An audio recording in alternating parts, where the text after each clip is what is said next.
So this is our scene. Things are looking pretty decent.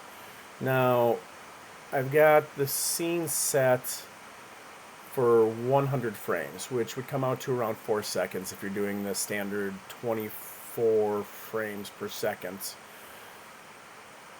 And I'm envisioning this being longer than that. So let's just say 30 seconds. Now, whether we're in the layout or in the animation layout, we do have the setting right here.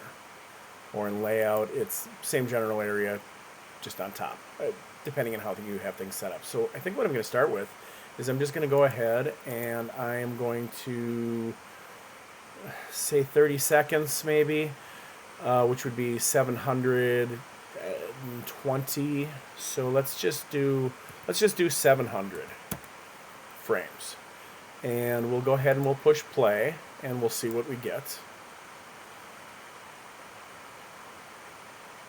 And now we'll see that once it hits 100 frames per second, it's going to slow down because now it has to recalculate and figure out what happens next.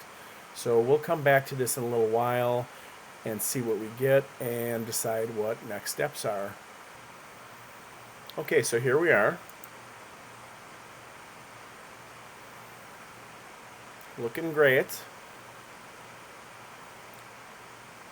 However, when we get to frame 100, let's see what happens. Well, it seems that the background stopped moving. And it seems that by the time we get to the 130s, my bag is tipping over. And let's see if there's any other issues that we have. My particles in the background seem to be going okay.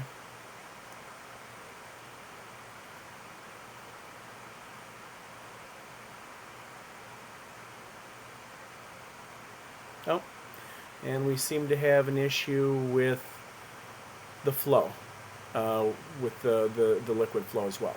So I'm going to stop there, but I will subsequently deal with each one of these issues to resolve them so that this video is, so that this animation is more sustainable over a longer period of time.